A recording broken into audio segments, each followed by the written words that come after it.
Hi everybody, I hope you all are having a great day. Today's video is going to be a little different and a little out of my comfort zone.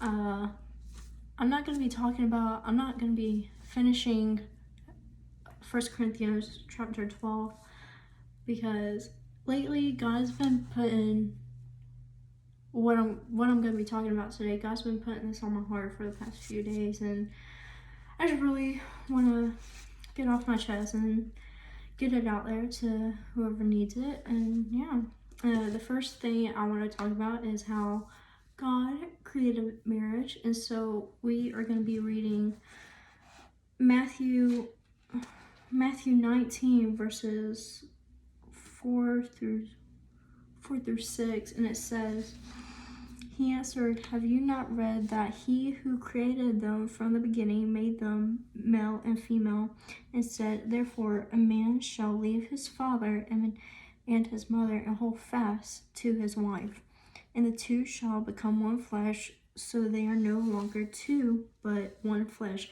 What therefore God has joined together, let not man separate.'" And I just want to point it out there how it says, what God brings together, let not man separate. So, when me and my husband were in the process of getting married, a lot of people were not for it, and a lot of people were saying, "Oh, you're too young," or "He's too old," or you haven't experienced life yet," or "You don't know what it's like to be married," or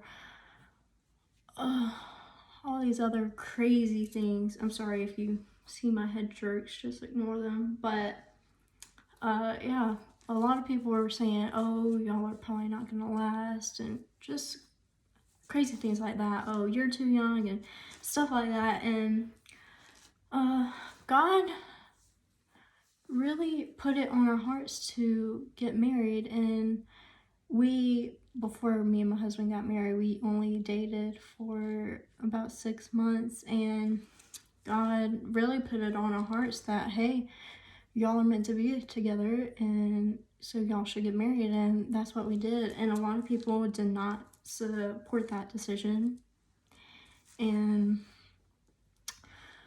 a lot of people did not support that decision for us. And some people stopped talking to me because of this decision that I made, and that's okay, because it's God's the one that created marriage. So if you have that feeling, "Oh, hey, I want to get married to this person," and God really puts that on your heart, then go for it, because it doesn't matter what everybody else around you think. What matters is what God thinks, and as long as you're not sinning out of marriage, then go for it. That's what I was going to say. And another thing I want to bring up is how it says,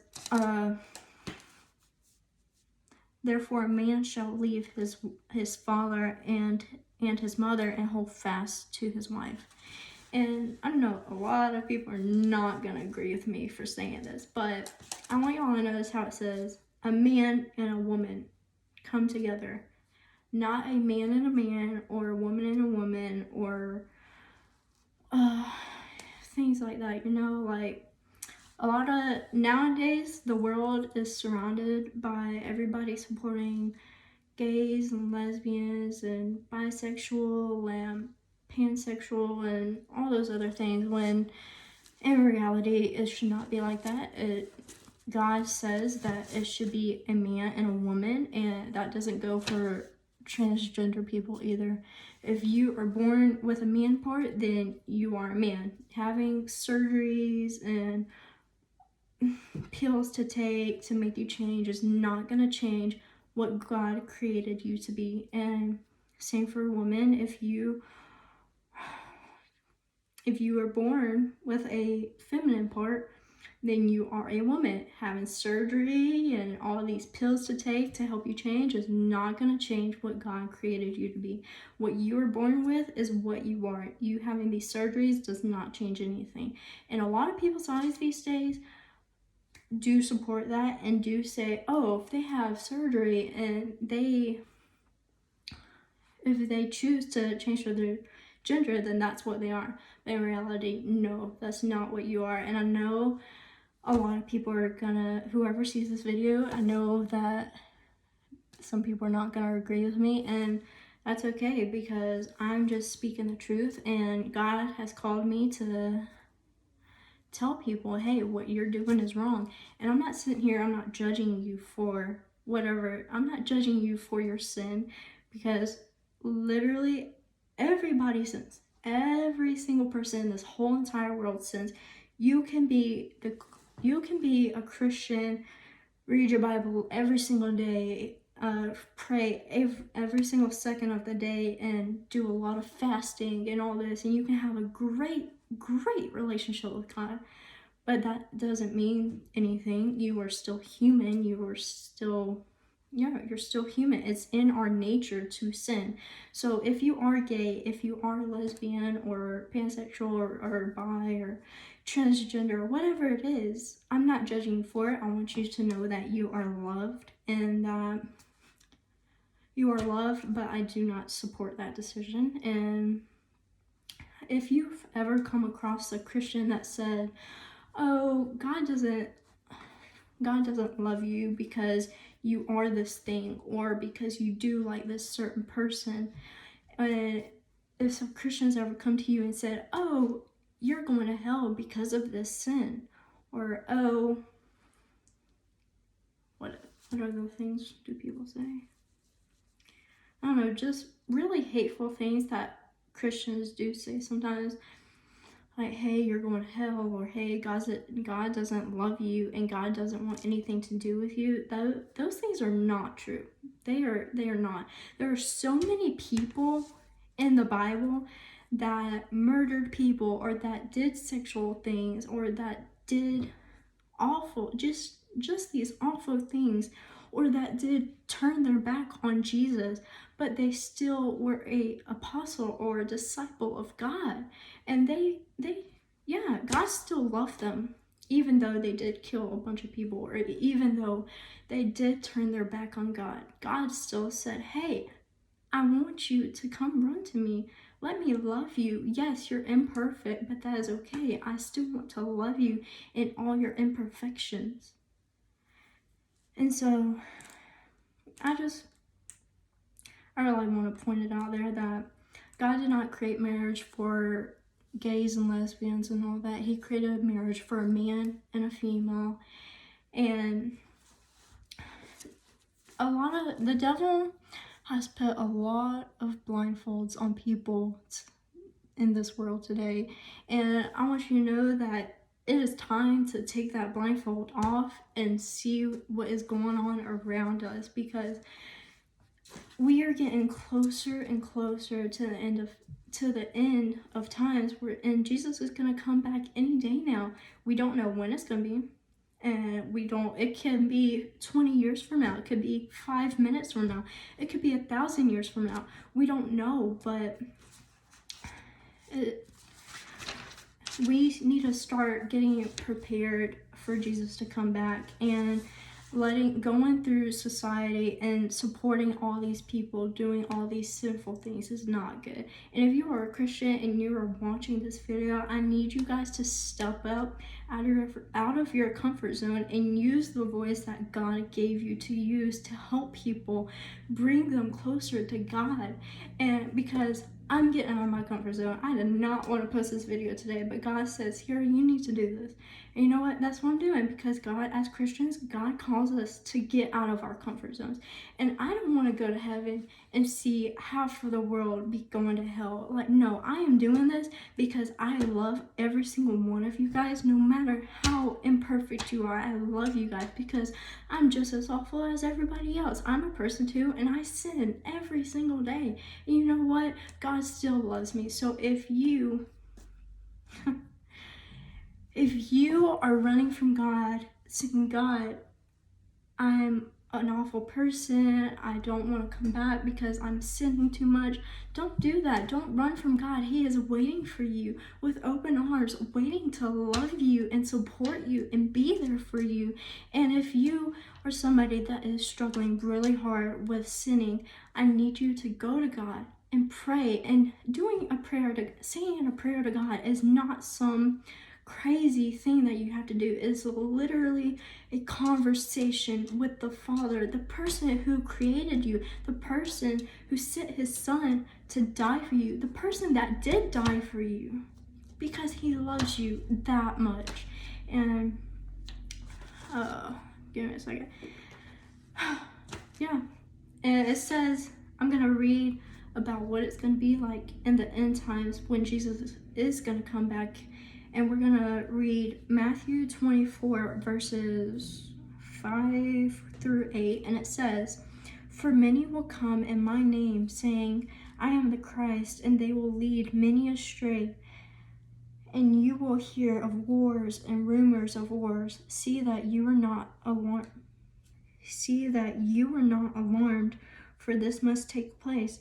But the end is not yet. For nation will rise against nation, and kingdom against kingdom, and there will be famines and earthquakes in various places. All these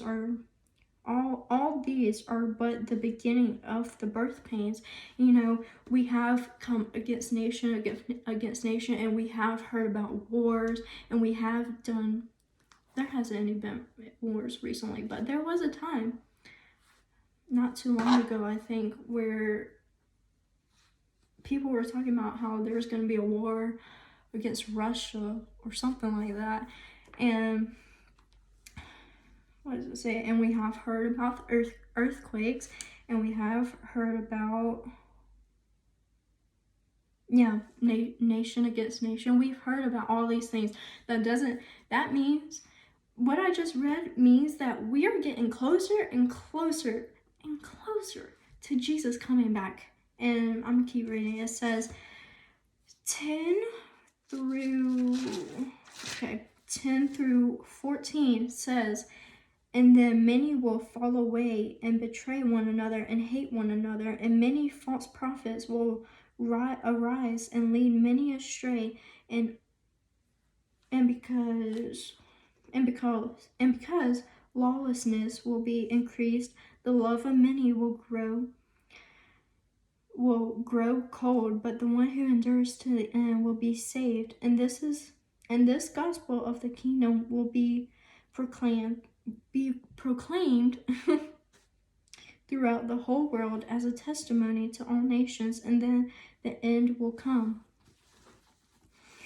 And everything that I'm reading right now is completely true. Everybody has there's a great, I don't know how to say this, but there has been a lot of people turning against other people, like what I just said. There's a lot of Christians out there who have turned against gays and lesbians or whatever it is. There's a lot of Christians out there that have done that. And it is really, really heartbreaking, because we as Christians, we are called to love those people and to bring them to Christ. We're not called to turn them away, because guess what? As a Christian, you are a human being and you sin just as much as that person. So who are you to sit here and judge that person because of their sin? Because at the end of the day, guess what? We as people, we are not called to sit here and judge everybody's sin. We are called to sit here and we are called to love them in their imperfections, because it says in the Bible, it says that God is the one that will be judging, not us, God.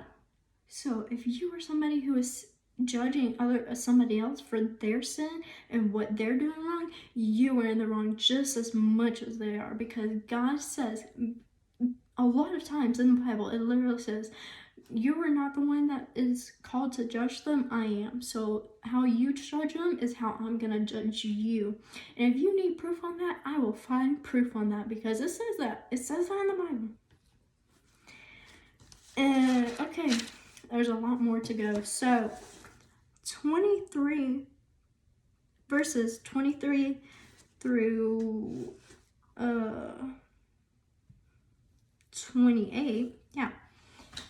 23 through 28 says, "Then if anyone says to you, 'Look, here is the Christ,' or 'There,' or there he is, do not believe it. For false Christs and false prophets will arise and perform great signs and wonders, so as to lead astray, if possible, even the elect. See, I have told you beforehand. So if they say to you, look, he is in the wilderness, do not go out. If they say, look, he is in the inner rooms, do not believe it. For as the lightning comes from the east and shines as far as the west, so will be the coming of the Son of Man. Wherever the corpse is, there the vultures will gather. So basically what I just read is, if somebody comes up to you, if somebody is saying, hey, Jesus is over this way, let me show you, don't believe them. Yeah, that's basically what those verses are that I just read.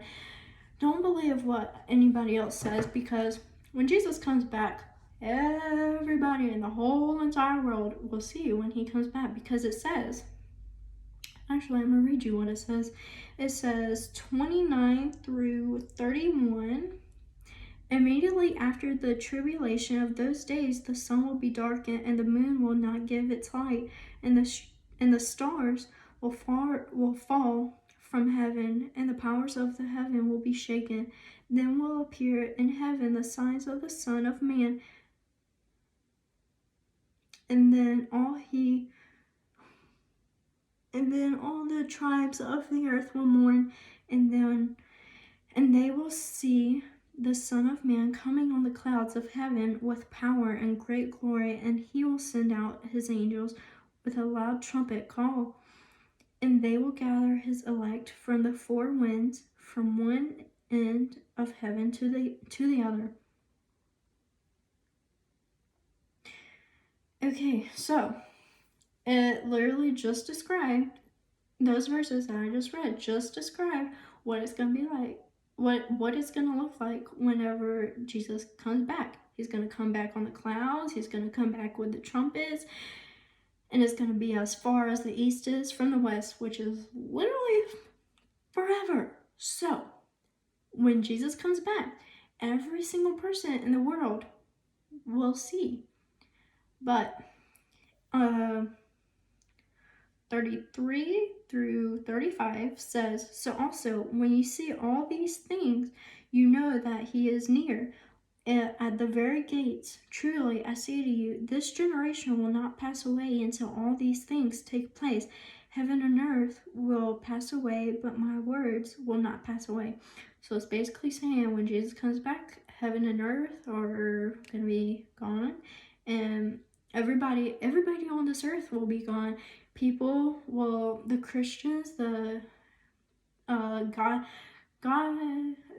I trying to say? The people that God call will rise out of the body that we're in. We will rise, and our spirits, we will rise up to heaven, and the people that God did not call are the people that will be staying here on earth, and then that will be going to hell. And that is why I am making this video. And I know it seems like I'm probably being judgmental and I'm probably just being hateful, but I'm not. I'm really trying to save as many people as I possibly can to go with me to heaven, because I would not wish it on my worst enemy to go to hell. I would not. And a lot of people say that out of anger. A lot of people, when they are in an argument with somebody, would say, oh, go to hell, as a figure of speech. When in reality, hell is an awful place. You would not, I don't wish it on my worst enemy to go there, because you are literally gonna be on fire for the rest of eternity. And I don't know if y'all ever felt fire, but it doesn't feel good. It doesn't. So, yeah.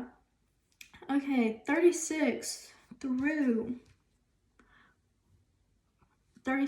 44 says, But concerning that day and hour, no one knows, not even the angels of heaven, nor the Son, but the Father only.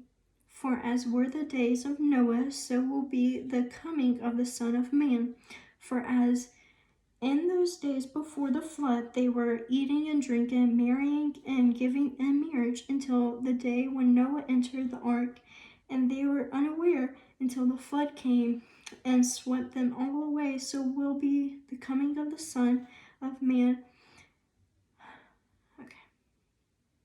Then two men will be in the field, one will be taken and one left.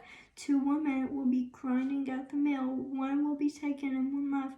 Therefore stay awake, for you do not know on what day your Lord is coming. But know this, that if the master of the house had known in what part of the night the thief was coming, he would have stayed awake and would not have let his house be broken into. Therefore you also must be ready, for the Son of Man is coming at an hour you do not expect. So basically, what I was talking about, the blindfolds, you need to take the blindfolds off that the devil has put over your eyes. Take that blindfold off and look around you and see.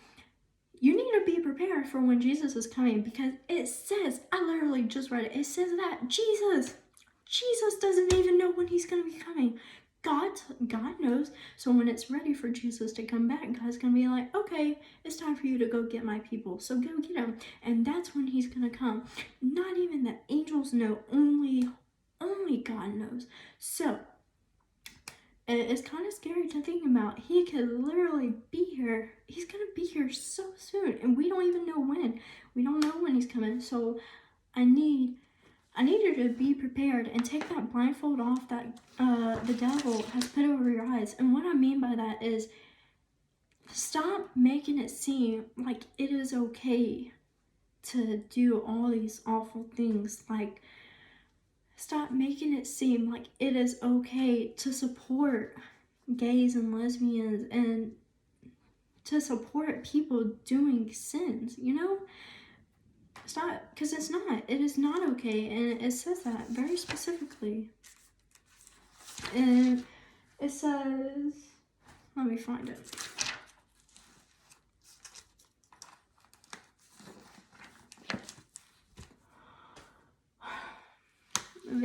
Leviticus 18 verse 22 says, you shall not lie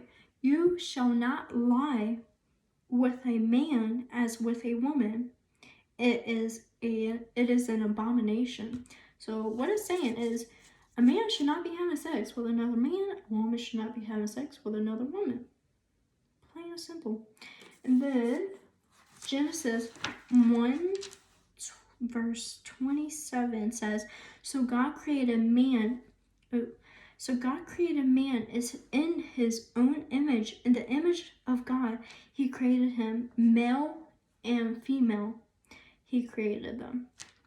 So basically, whatever God gave you to be born with, whether it's a male part or a female part, that is what you're going to be.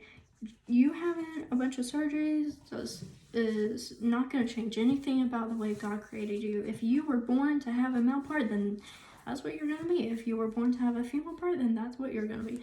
Yeah. So, if this video offended anyone, I am sorry. It is not because I'm judging anybody. It is not because I'm hating on anybody's sin. And it is because I love you guys, and I want you guys to know that you are loved, and that everybody sins. And I just want everybody to see that it is not okay to be supporting like all the things that are going on in this world, basically. And I just want to save as many people as I possibly can to go to heaven. So I am doing this out of love, and I want for the people who have come across a Christian that has said, oh, you're going to hell because of the sin, or oh, God doesn't love you, or God doesn't want anything to do with you, blah, blah, blah. That is very, very wrong. It is not true whatsoever. God is literally waiting for you to run to him with open arms, because he loves you and he wants to be there for you. And I'm gonna tell you, if you are watching this video and you decide, oh, I'm gonna change my life around and I think I'm gonna give this a try, I'm gonna tell you right now, becoming a Christian is a very hard thing. God doesn't promise us that everything will be perfect all the time. He promises that we will go through trials and tribulations. So if you are prepared to get on that road to follow Christ, then go for it. But anyways, I love you guys. I hope you have a great day, and I will see you in my next video.